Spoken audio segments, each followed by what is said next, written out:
Right, there's no easy way of saying this, is there? But Chelsea have just been absolutely battered by Celtic in pre-season. It was a game where we didn't really see anything that we had to be optimistic about when it comes to Enzo Maresca's system, and albeit just being a pre-season game, it's very, very hard for us to look at that and really feel like good things are on the horizon. It was a game where we saw both the best and way more often the worst of goalkeeper Robert Sanchez. If the rumours are true that we are bringing in Jorgensen, I don't care whether he's good, bad or bang average, he needs to be straight in that net for the first match. Let's have a chat about the game. But people, before we get into all that, welcome back to the Joey Knight podcast. I'd really love to use this opportunity to be way more positive, but let's be honest, after watching that absolute dross, I don't think I can be that positive. Hopefully, Chelsea's performances do improve this season. I'm sure they will do. They can't get much worse than that, can they? And if you want to have a little bit of positivity when we are playing well, subscribe to the channel. We're trying to reach 100,000 subscribers. Hopefully we can get there before the start of the season. Let's get into the game. Right, so here's the team we lined up with for the first half, and I did have somewhat mixed emotions when I looked at this starting lineup, because once again, it did look pretty much full strength to me, and my initial hope was that we wouldn't see wholesale changes at halftime like we did in the last match. Obviously, in hindsight, we didn't see those sort of wholesale changes, and ultimately, it didn't really matter what we did. But when I looked at that back three, I was fairly confident. I didn't think that Badiashile or Fofana had a great game against Wrexham. I thought Levi Colwell was a little bit better, but where I was confident was in that midfield two. Reece James inverted, Romeo Lavia. They had a lot of control against Wrexham, and they did look good against Wrexham. For the 45 minutes they were on the pitch, Kane Chukwuemeka, I was quite surprised to see in the starting lineup, being that he pretty much got the whole game against Wrexham. Nkunku was back in there, and the only real change in the attacking third of the pitch was Mykhailo Mudryk coming in to replace Tyrick George, who was actually a player who really impressed me against Wrexham. Actually a player who I wouldn't have been averse to seeing in the lineup. And it's so mad looking back in hindsight on how this game started. You know, when we started off against Wrexham, we looked passive. We looked nonchalant on the ball, you know. We really didn't look like we had the aggression, like we had that spite, that spring in our step. And when this game started, we looked way better than that. We nearly scored what I'm guessing would have been one of the quickest goals in pre-season history. It starts with the ball in defence. The ball comes through to Christopher Nkunku. He almost flicks it on, dummies it. I'm not too sure what he does, but whatever he does, the ball finds its way, I should say, through to Mark Gue. Obviously, Mark Gue turns his man, ends up putting it through to Kane Chukwuemeka. His first touch takes it away from him. He does get a shot off on goal at Kasper Schmeichel, but it was never really bothering him what could have been. How different this match could have gone had we been able to convert that chance early on. A few minutes later, we are at it again. This time, Mykhailo Mudryk tries to slip a ball through to Christopher Nkunku. The Celtic defender manages to get ahead on it. However, the ball drops quite kindly for Christopher Nkunku. He heads it towards goal. Kasper Schmeichel makes the save once again. A few minutes later, we're at it once again. We are pressing Celtic from the front, and it is that man that I have spoke about who's been really effective in leading that press at times in Mark Gue. He wins the ball in Celtic's half. He drives towards the defence before feeding Madueke. Madueke whips the ball in. Christopher Nkunku gets the shot off, and it's Kasper Schmeichel once again to make his third save within the first 6-7 minutes of the game. He makes this one with his feet. He comes back out, and I think it was Kane Chukwuemeka who actually has his shot cleared off the line. I was really impressed at this point because, as I say, already we had registered more shots on target within the first 7-8 minutes against Celtic than we did even within the first half, I think it was, against Wrexham. But before we get into all that, I just want to take this opportunity to enlighten you, Mr. Josh Abeste. We all know that sometimes I can have a little bit of a mental block when I'm prepping, when I'm on the computer. I prefer the talking. One thing I've been using lately that has helped me is this little bad boy. What is that? And that is my Supreme Life Lion's Mane. What's Lion's Mane? So lion's mane is actually a form of mushroom, and the Chinese use it for medicine. I sat down the other day. I took one of my lion's mane capsules. I had a few notes to make, and I had about one video to prep for, right? It's usually going to take me about half hour. Within 20 minutes, I had prepped for 3 videos. My focus was off the charts. I'm taking them in capsule form at the moment, once, 3 times a day. I know a lot of people that struggle with taking paracetamol, things like that, tablets. If you're not into it, they don't just do it in capsule form. They do it in drops. They do it in gummy bears. We all like a gummy bear, don't we? What, so basically a sweetie? You can have a sweetie? Basically a sweetie. Weren't you talking about your recovery as well when you're training? I'm actually using the Supreme CBD for my recovery. When I come home from the gym, it's very hard to unwind and just chill. So I just take a couple of drops, actually. Not only does it give me a perfect night's sleep, right? But just like stress levels, anxiety, it can sound a bit silly, but just being a little bit better mentally equipped to take on the day. And there's no THC in any of that. So no you're THC. not getting high or anything. No, you're not getting high. No THC. THC is what would get you high. Whereas this just relaxes your body, soothes your mind, just gets you in a really good mental place. What about inflammation and things like that? Do you reckon it sort of like cools you down, like you deal with Recovery Bear? It does it all. It does it all. I've actually got a link in the description to this video. That will take you to their website, but you know what else it will do? I've heard there's a discount involved. Mate, they care about our mind, body, and soul, and that is why 40% off Supreme CBD or Supreme Life products with the link in my description. But the problem with these front foot aggressive tactics and what we are seeing so far from Enzo Maresca's system, where he literally has 5 players pushed right up there, is if your double pivot is not on point, and I will prerequisite that by saying that potentially the 2 guys that will start in our double pivot are not here at the moment. I do feel like we would have had way more sturdiness had you have had Cucurella inverting and Caicedo in there. But if they're not there and the boys that are there aren't able to make up ground quick enough, you will be able to cut through us. You will be able to get the ball, to counter us, and to open up spaces. And from this point, that's really what started to happen in that first half. Because unlike the Wrexham game where we had a whole load of possession, in this game against Celtic, they were breaking on us very, very often. And what that meant was that Reece James was somewhat finding himself conflicted between, do I stay in that midfield pivot where I inverted to, or do I go over to the right-hand side? Now, he wasn't helped by Wesley Fofana at all, but there was clear open spaces there. 12 minutes in, Celtic force a save from Robert Sanchez, who actually gets down well to a long-range effort. 18 minutes in, Matt O'Reilly slots home a lovely left-footed effort into the bottom left-hand corner. Robert Sanchez dives for it, but whether you're Sanchez, whether you're Alisson, no matter who you are, I don't really think you're getting down to that shot. It was a lovely finish. It was a well-deserved and well-scored goal, and that put Celtic 1-0 up. And it's at this point for me where I really feel like the game started to swing, and ultimately Celtic had their foot on our throats, and therefore our formation and our shape changed to what you can see on screen now, which is obviously Reece James a lot of the time for heavy periods in that first half back over at right back. Obviously Badiashile was not faring well, I should say, in that centre-back position on his own. Fofana had to join him there. It meant that Levi Colwill was sort of forced out there as a left-back once again. I don't really mind him on the left-hand side of a 3 at the back, but I don't really like him in that left-back position, and it forced Kane Chukwuemeka back alongside Romeo Lavia, and then Nkunku was pushed back a lot too, because Celtic were having a lot of the ball and they were definitely catching us out in the middle of the park. Now, 28 minutes in, Robert Sanchez makes what a conflicting game, by the way, for Robert Sanchez. Can I just put it out there? Sorry, I'm losing track of thought here, but what a conflicting game. Because after the first half, if you asked me how he was doing, I'd say, bloody hell, Robert Sanchez is almost on a redemption arc here. He's proving me wrong. But either way, 28 minutes in, 28 minutes, I should say, Robert Sanchez makes what, if we were in the Premier League right now, could end up being one of the saves of the season, you know.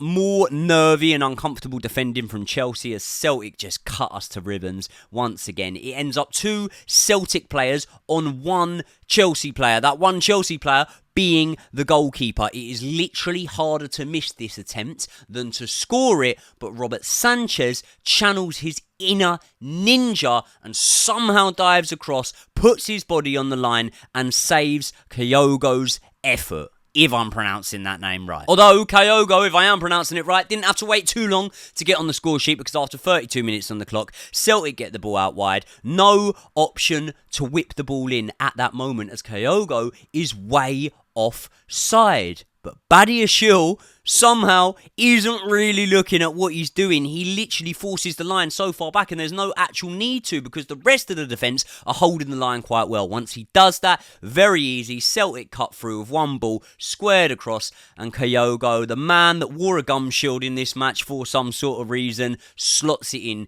to an open net. 2-0 to Celtic. And after 35 minutes on the clock, it starts to become very, very clear to me that the midfield two, in Romeo Lavia and in Reece James, who fared so well in that first 45 minutes, I would say, against Wrexham, were just not having the same sort of game here against Celtic. They were getting beaten to the ball when it was up for grabs. They were getting dispossessed when they were on it, way too laxical when they were taking their time on the ball, and so many times Celtic were winning it back. And as soon as they won it back, their attackers just knew exactly what to do. They were breaking on us so quickly, and honestly, when you would look, if I was to give you still shots, which I'm not going to do right now, of the positions they found them in, it was no one around them for miles. It was absolutely ridiculous, and this showed just how ill-equipped at this moment in time. And by the way, I completely understand that it's going to get better. Enzo Maresca was never going to come in and turn this Chelsea side into prime Real Madrid in his first two games,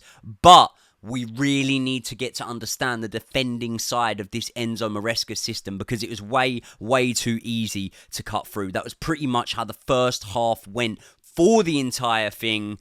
I don't know, man. I really don't know. It's funny because at half-time I was sort of sitting there and I'm thinking, right, who can hold their head high after this first half? And I'm thinking, potentially Robert Sanchez. He's had a few good saves in that half, probably 3-4 good saves. One of them was a bit of a worldie save, to be fair. I didn't think Nkunku was bad, but definitely a harder game for Reece James, definitely a harder game for Romeo Lavia, Badiashile, Fofana. They both had bad games. I didn't think they had great games against Wrexham, but my feeling was that if we could keep more control in the middle of the park and stop getting the ball dispossessed and won off us there, then Celtic weren't actually creating that many chances just through being creative. They were more doing it through overrunning us in the middle and then breaking on us. So I felt if we could be a little bit more sturdy there, then maybe we would have an opportunity. And then the subs that came on at half-time were Raheem Sterling for Mykhailo Mudryk, Leslie Ugochukwu for Kane Chukwuemeka, and Tosin Adarabioyo for Wesley Fofana. The Ugochukwu sub was one that I very much liked, because although he was playing slightly in front of Reece James and Romeo Lavia when he first came on, we know that Ugochukwu has been deployed and used various times, probably for the most part of his career, as a central defensive midfielder. So I thought that maybe he could give us a little bit more in that sort of engine room in the middle to stop us getting dispossessed so often. And do you know what it is, right?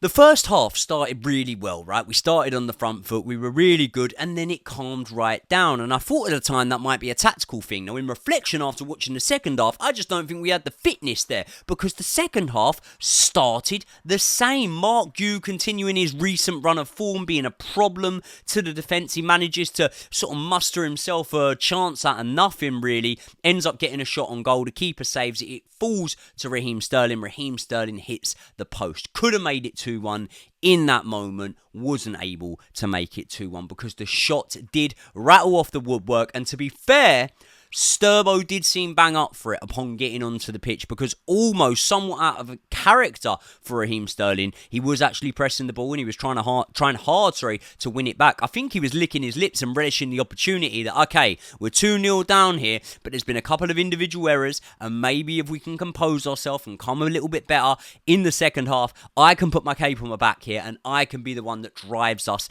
to a win. Obviously, he didn't. He did, however, in the 52nd minute, draw another really good save from Kasper Schmeichel, who, let's be honest, had a really good game today, by the way. Just gone the 65th minute mark, we saw Malo Gusto replace Reece James, Andre Santos replace Romeo Lavia, and the game went relatively quiet, I would say, for the next 10 minutes or so, until disaster struck again. And listen, I don't mean to sit here and play a smart ass. I don't mean to sit here and say I told you so, but there were a few of you that gave me some pelters in the comments when I spoke in a negative light about Robert Sanchez. And I said that Robert Sanchez does not really, in my opinion, have this ball playing ability that you lot, or some of you lot, seem to believe he does. Even Enzo Maresca seems to believe he does. Robert Sanchez is confident with a ball at his feet. Being confident and competent are two different things. To use a boxing analogy, I might be confident that instead of boxing orthodox like I have my whole life, I can go into southpaw against someone and I can box almost like a left-handed fighter. I might be confident in doing it, but as soon as I do it, I might get fucking chinned. I might be absolutely rubbish at doing it. And Robert Sanchez's judgment on the ball has once again been shown to be so poor in this game. He had already made a few potential howlers that he just wasn't punished for. That was the story of last season, you know. So many of these howlers he was making, he just wasn't punished for.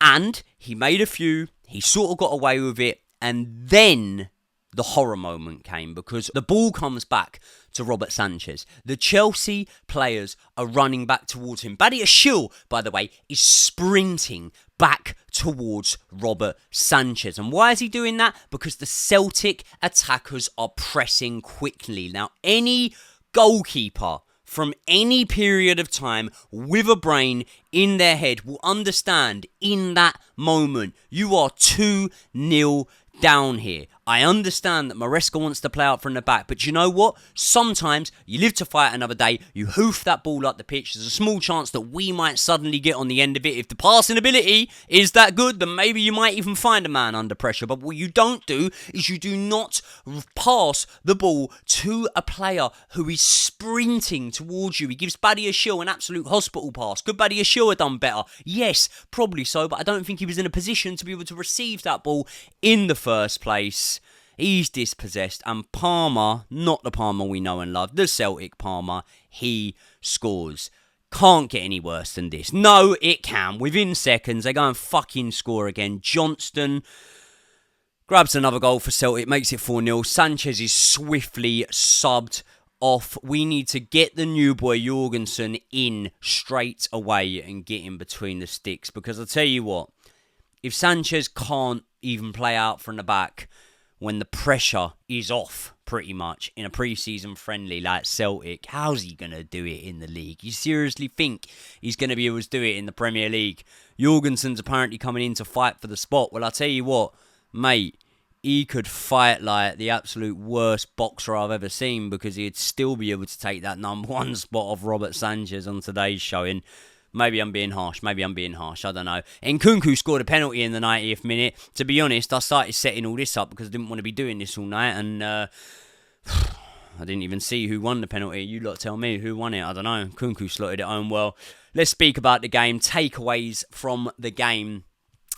Should we start with the positives? God, we might be here all night. There are a few small positives. Sterling, I'd say easily one of our most creative outlets in that second half. Actually, I saw him press a little bit more than we had seen him do all of last season. And the actual link-up play between him and a man who I never really envisioned him being on the pitch with in Christopher Nkunku worked pretty well, you know. If we stick with this Enzo Maresca system, where at times you have literally 5 players pushing forward and Nkunku sort of, instead of wide, one of the second strikers and, you know, floating 8 type things.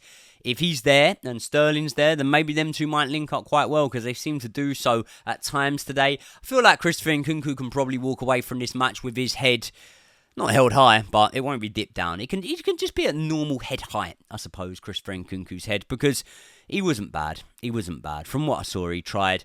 Madueke played. I didn't think he played that well, to be honest. I thought he had a lot of time on the ball, a lot of opportunities to do stuff, but ultimately lost out a lot of the time. One of the key things that I do think we've seen over these 2 matches is that our set-piece delivery is better. The elephant in the room is it's better because you usually got Reece James on it, and usually in a Premier League season you don't have Reece James on the pitch for all that long. So touch wood, let's hope he stays fit. Let's hope that he stays on those set pieces, because ultimately they've been pretty good with him, but without him I don't know who would necessarily be taking them. I can think of good people that can hit a dead ball, you know, especially Reece James isn't necessarily, I know he did against Wrexham, but he's not necessarily taking shots from these set pieces. A lot of them are corners or balls out wide that are going to be whipped into the box. So ultimately, I'd rather Cole Palmer in and around that box. If it was a direct free kick, then of course Cole Palmer, you'd have him on it.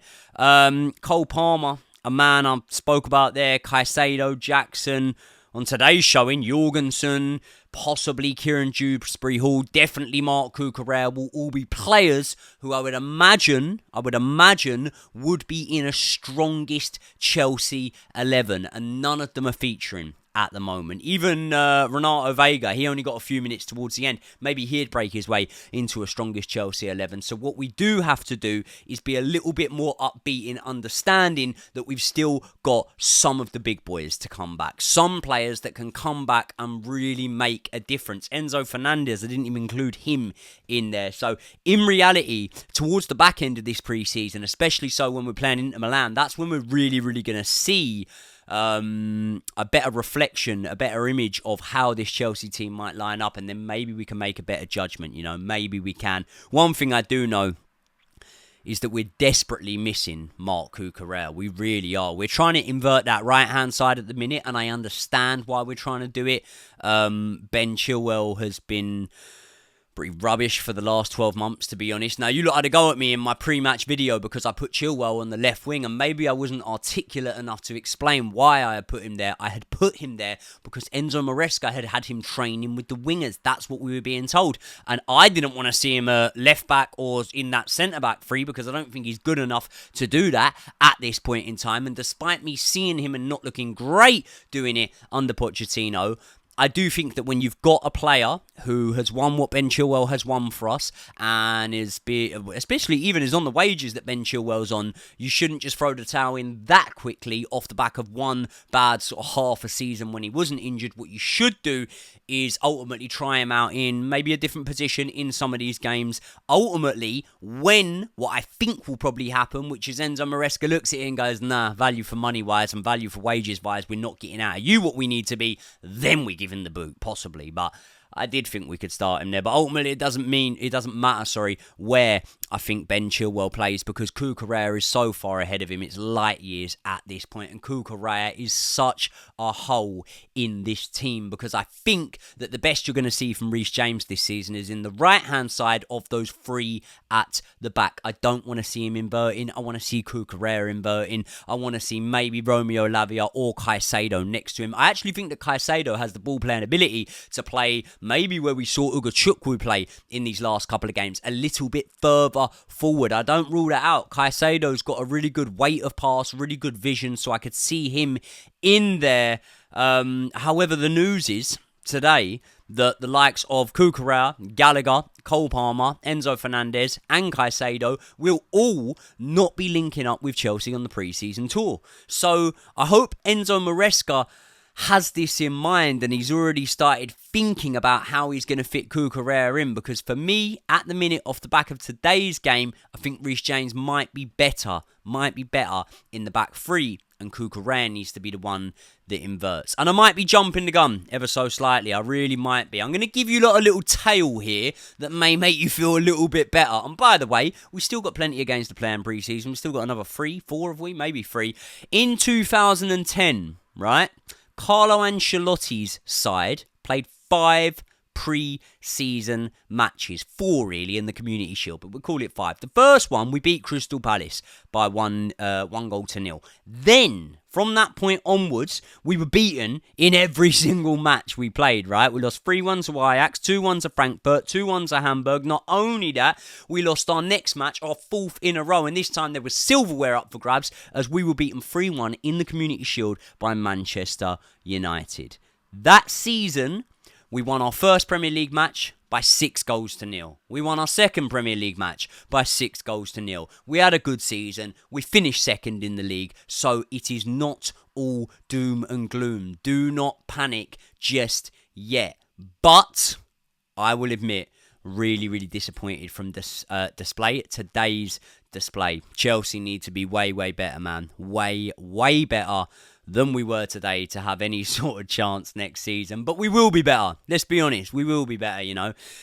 If a team's missing 4 first team starters, 5 first team starters, and ultimately you've got a new manager who's come in and will be playing a new system. Remember when new managers come in now, right? Because people will go, well, Chelsea have always had new managers coming in. Yes, we did always have new managers coming in when we were kids, but the spine was there. The core was strong.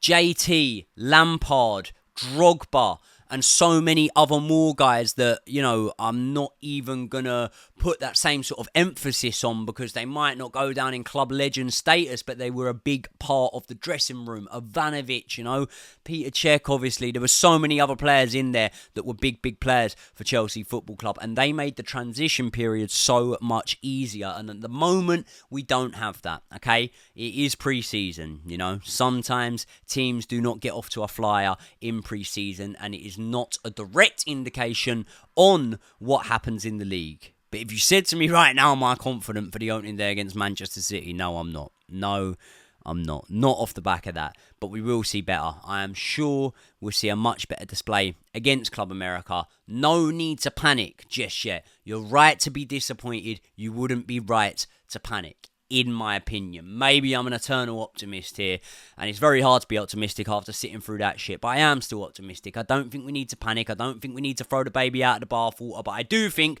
that Enzo Maresca's Chelsea need to get a lot better. I do think that creatively we don't even look that bad. We honestly don't. We do create chances. We have in both matches, and we've looked half decent in doing so, but the defence is a shambles at the minute, you know. I have to single out Wesley Fofana. He's coming back from injury. You can give him the rub of the green on this and the benefit of the doubt, but he ain't been good. Benoit Badiashiel's been shit, let's be honest. Tosin's been alright. I don't know, man. I really don't know. You lot tell me what you think. Let me know your thoughts in the comment section. Am I looking forward to reading them? I'm always looking forward to hearing from you lot. I love you lot, but I'm probably not looking forward to reading them. To be honest, I'll probably go to bed after this one. I'll see you on the next one.